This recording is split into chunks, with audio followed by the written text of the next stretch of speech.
Hi, everyone. I'm Matthew DeSantis, And I'm Kaylie Shapiro. and welcome to the NYRA Bets preview of Friday's Doubledogdare Stakes at Keeneland.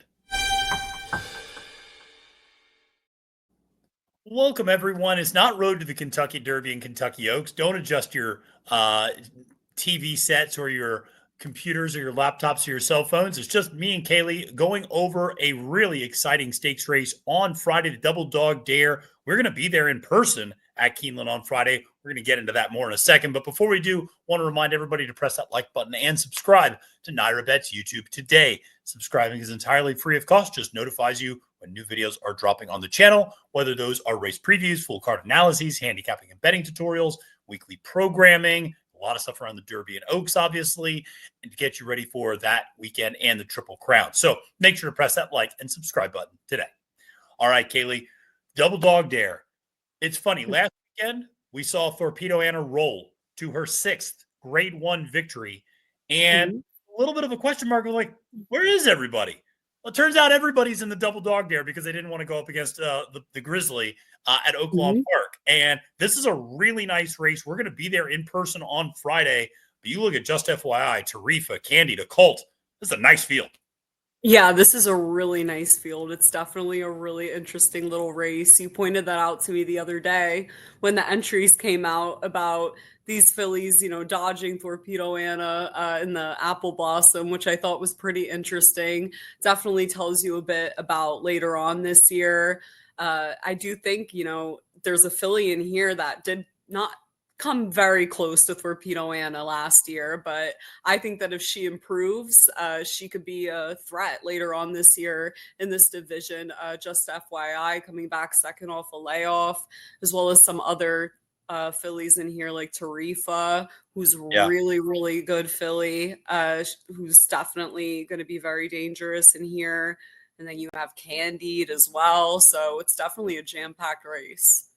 It is. And to be fair to horses like Candied and Occult, they're coming off the bench. They have not run Mhm. since last year. So I understand maybe wanting to skip the Apple Blossom to kind of get a Mhm. grade three in before they start going on to their really tougher campaigns.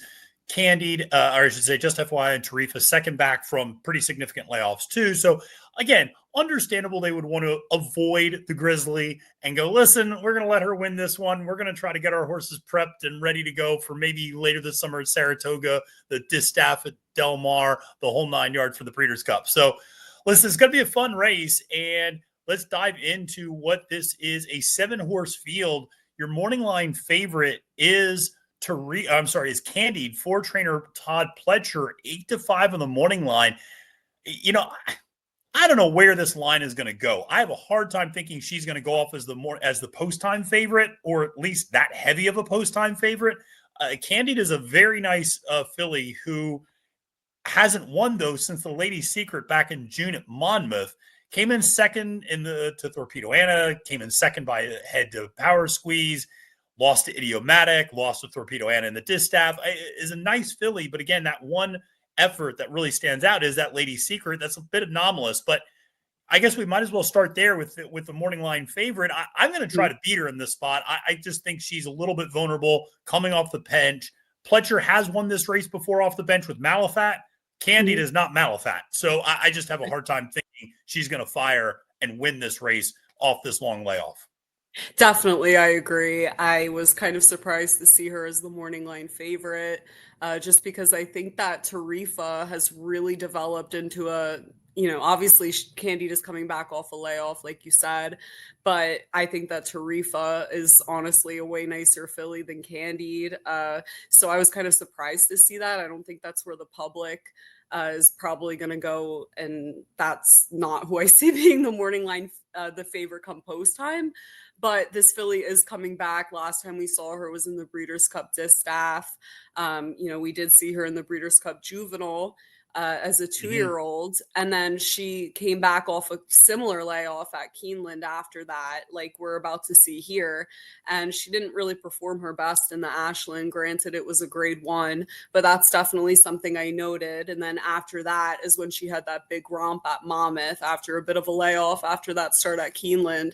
Mm-hmm. So now it's a similar pattern where she's coming off that Breeders' Cup effort in the spring meet at Keeneland. So that's something I noted. But that aside, I viewed her as a pretty vulnerable favorite.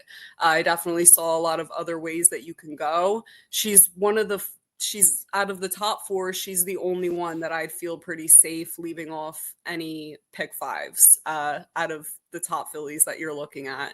But she's definitely, like you said, a nice filly. But there's a lot in here that are very on par with her, even Beyer speed figure wise. That Lady Secret, like you said, is a big anomaly. Yeah, it is. And it's interesting when you look at a horse like Candied, she, like you said, didn't fire off the layoff last year in the Ashland and is going to be, maybe she takes money, but listen, Todd Pletcher is 1 for 16 right now during this Keeneland spring meet. And so it's not as if Todd's been sending out a lot of these live runners off the bench in this point as well. So I think there's ample reason to be playing against this one. And you're right. If you talk about playing this race horizontally in your late pick 5, and we're going to have a live stream on Thursday night going over this late pick 5 with our friends Ryan Anderson and Jackson Muniz. And when we do that, I agree with you. Candied's the one you want to leave out because you can't really include 4 shorter priced horses in your ticket. You got to take a stand against at least one of them, maybe even 2. I'll probably take a stand against 2, but it's going to be a lot of fun. But listen, let's not bury the lead. Let's go to your top pick, who's my second choice. We kind of just flip-flopped our top picks, but that is just FYI for trainer Bill Mott, 7-2 on the morning line. You and I both made a lot of money off her 2 years ago in the Breeders' Cup juvenile fillies.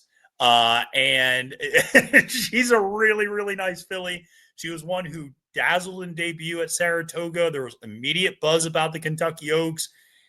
And honestly, last year, while she did not win, she finished second in the Grade 1 Ashland, second in the Kentucky Oaks. I mean, those are not bad efforts. But that Acorn, obviously, something went wrong. Bill Mott puts her to the bench for a long time. Now she comes back. She could have a big 4-year-old year, and I think that's what you're banking on. Definitely. And I think it was an injury, if I remember right, that, she went on a pretty long layoff and came back at Gulfstream Park last time out. Obviously, that was a little disappointing. She broke a little fast that day, although the race was pretty slow and she got a low Beyer speed figure. She got caught by that Safi Joseph horse that ran her down. I don't think that they expected any filly to run up on her like that. And definitely it's an effort that I'm willing to toss. She just didn't fire that day is the simplest explanation. And I think that it's a really big sign of confidence that Bill Mott, who's, he's one of the best ever, has this much confidence to place this filly now into a graded stakes at Keeneland off of that effort. So looks like she's training very well leading up to it. She has a couple of bullet works, actually 3 in a row.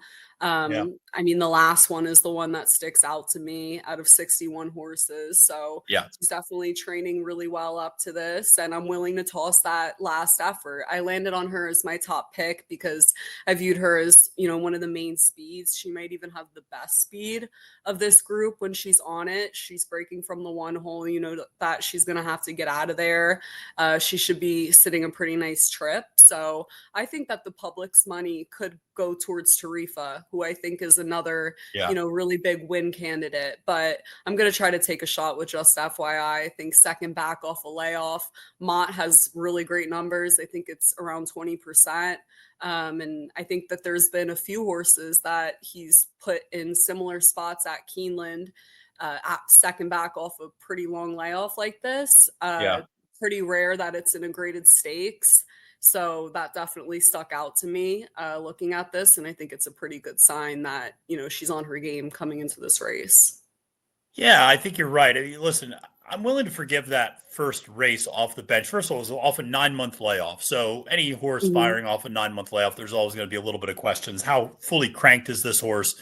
And again, if you think about it, her goal is not to win a $75,000 optional claimer this year. Her goal is to win big races like this one. Right. And I'll be honest, Junior rode her that day like it was a little bit of a leg stretcher and a little bit of a condition builder because he didn't ask her for anything. When Literate came up and kind of challenged, Junior just kind of stayed in his saddle. He didn't really ask her for much. And it was kind of an acknowledgement like, she's a little short coming off the bench. She's just not quite ready. She's not quite there. We're not going to try to push her, have her do anything crazy. She beat a horse like Gunsong in that race, who I would argue that might have even been a more disappointing effort actually from Gunsong that day. And glad you brought that up. Yeah. I forgot to mention that Gunsong was in that race too. She probably was even more of a bigger disappointment, but I do agree with you that was probably a prep for this race. She was just out there stretching her legs. I noticed the same thing you did. So I'm glad you brought that up.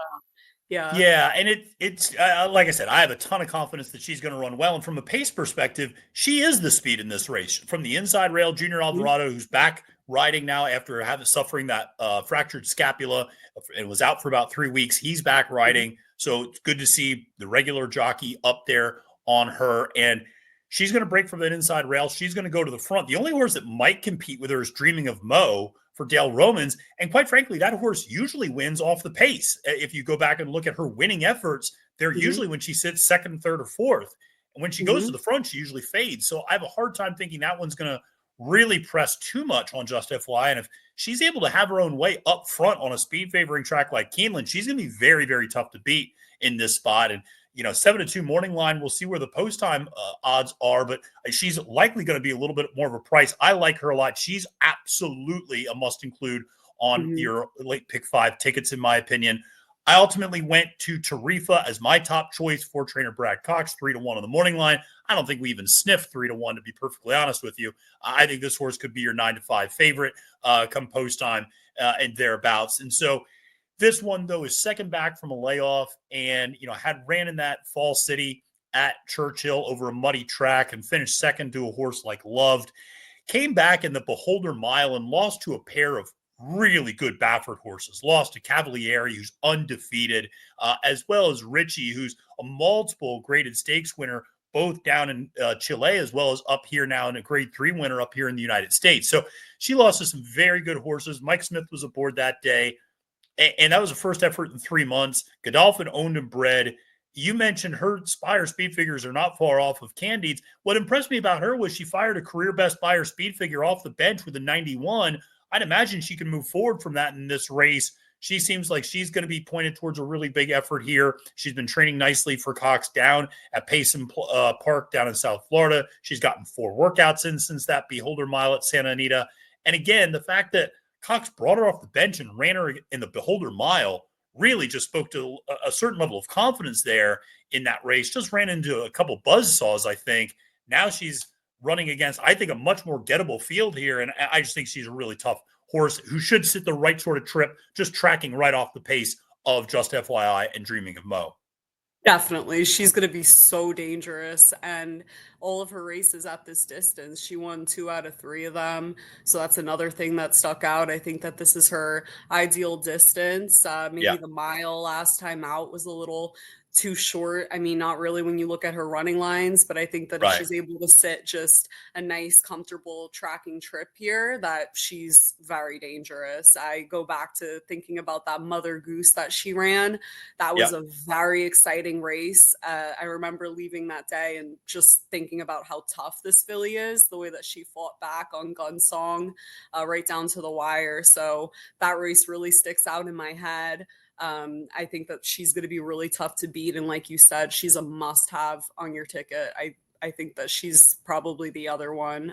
Just FYI and Tarifa are the 2 must-haves on your ticket. But like, I agree with you. I think that she's going to sit a really nice trip here, and it's definitely a win candidate for sure. Yeah, and we should say that Mother Goose was a really nice race. I mean, if you remember, Gunsong was coming out of that race having just lost to Thorpedo Anna by a neck in the grade 1 cotillion. Then you had a horse like Pretty Anna who came back to win the grade 3 Cumley in her next start. And then the last place horse that day was Headline Numbers, who you just saw last week at Aqueduct go gate to wire and win the Top Flight Invitational. So those were some nice horses she beat that day in that Mother Goose. So she's always kept good form. She just doesn't run bad races. She won in debut at Keeneland, so she clearly likes the track. And I just think she looks pretty tough in this spot. We already talked a little bit about Candied, but I want to talk about Occult, who is your third choice, my fourth choice. I think, maybe splitting hairs there. For trainer Chad Brown, he's brought horses off the bench to win this race before. Most recently, Raging Sea, actually just last year, and so he knows how to get these horses ready off a little bit of a layoff. We've not seen Occult since last December when she ran second in the Go for Wand. My issue with Occult is she kind of burns money in that she's gone off as the even money or the odds-on favorite in three of her races last year, and she lost all of them. And she's not won a race since the Monmouth Oaks back in 2023. So it's hard for me to have a ton of confidence in her as a win candidate off the bench. And she likes to come from a little off the pace, too. And I don't know how much pace there's going to be, but she's a very honest horse, though, in a lot of ways. She doesn't run bad races very often.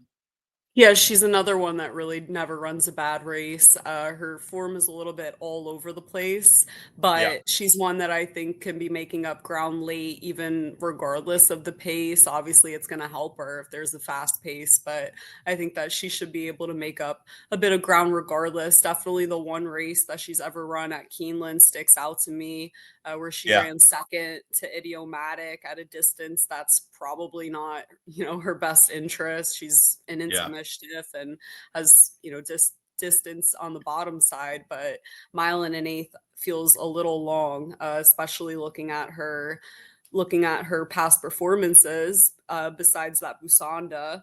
But I think that she's one that's going to be making up ground late, and she's just, like you said, she's gone off as pretty short prices, and I think here's a situation where you're going to get a bit more of a price. So I like to experiment with her a little bit in exotics. Is she a must-have on your ticket? No, but she's one that I think could be making up ground late and definitely take a piece here and brings a lot of class into this race. And like you said, Chad Brown knows how to strike right off the bench, and this filly has before. So she should, sit a nice trip here as well. Absolutely. No, and listen, she's a very nice filly, or now mare, I should say, now that she's 5. Oh, yeah. But no, she's the other 3 are all still fillies as they're all 4 years old. But no, it's a nice race. Like I said, I keep going back to that pace scenario. I just think Just FYI gets I would not be surprised at all if she won this race. And like I said, I'm not leaving her off my ticket. I think Tarifa sits the right type of trip. Occult, I'm a little worried about whether or not she can close into this in enough time to get the win. I do think a mile and a 16th is probably her upper bound limit, to your point about distance.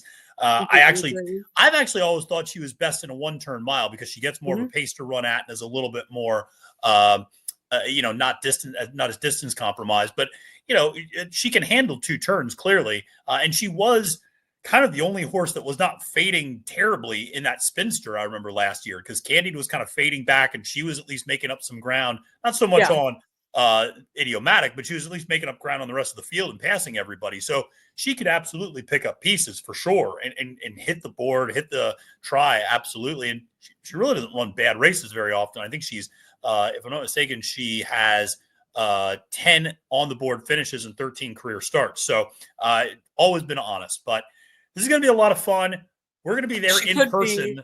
Yeah. Just one more thing. I mean, she's coming off a pretty long layoff. She could be sitting a bit closer than we've seen. Fresh. I'm looking at I'm reaching for straws a little bit there, but I think, she's done it before coming off a layoff. So who knows? I think that if you'll kind of know when they're out of the gate, how it's going to play out for her and when you see the fractions. But I think that, she's one I wanted to take a shot with, deeper underneath, but definitely not a win contender. Yeah. Listen, here's 2 things. One, you're right. She could feel a little fresh, be a little bit more forward. The other thing is because the pace is not going to be, I don't think the pace is going to be particularly strong. It's going to be more of a clumped up field of 7. So even if she's at the back, she's not going to be more than maybe 5 or 6 lengths off the pace. So it's not as if she's going to have this massive amount of, ground to make up turning for home. So, she should be sitting an okay trip. It's just a matter of whether she can really get the right sort of setup to make up that type of ground, or if the race is dominated up front, which I have a feeling it will be. Listen, we're going to be there in person. I'm going to try to keep you from stalking Bill Mott in the paddock, but I can't make any promises.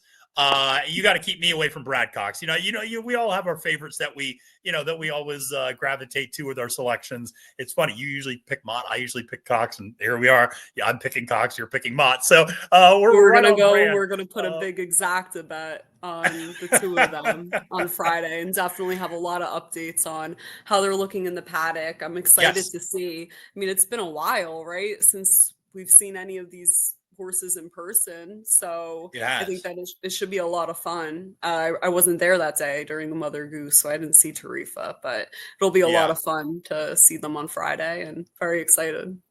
It will be nice to see them, because not a lot of people necessarily were in the paddock and saw Tarifa during that Beholder Mile, and not a lot of people were necessarily down at Gulfstream for that optional claimer to see Just FYI. So this is a good opportunity. Like I said, we haven't seen these, and as well as I do, horses and fillies in particular mature from 3 to 4 significantly. So seeing how they look as a 4-year-old, I think, is a big deal. Even Occult from 4 to 5. I mean, when I talk to Acacia Clement, she'll always say, Christoph says usually turf fillies are best when they're 5 years old. Yeah, that jump from 4 to 5 is usually, from filly to mare, is usually a really big transition. So some of these horses, we might see them in the paddock and go, whoa, all right, that horse is really popping and really looking good. So make sure to follow us on X. I'm at Failed Diminish. Kaylie's at Kaylie Shapiro 13. You can also follow us on at NYRA Bets. We're going to be having videos, pictures, updates from the winner's circle, stretch runs at Keeneland on Friday, on Saturday.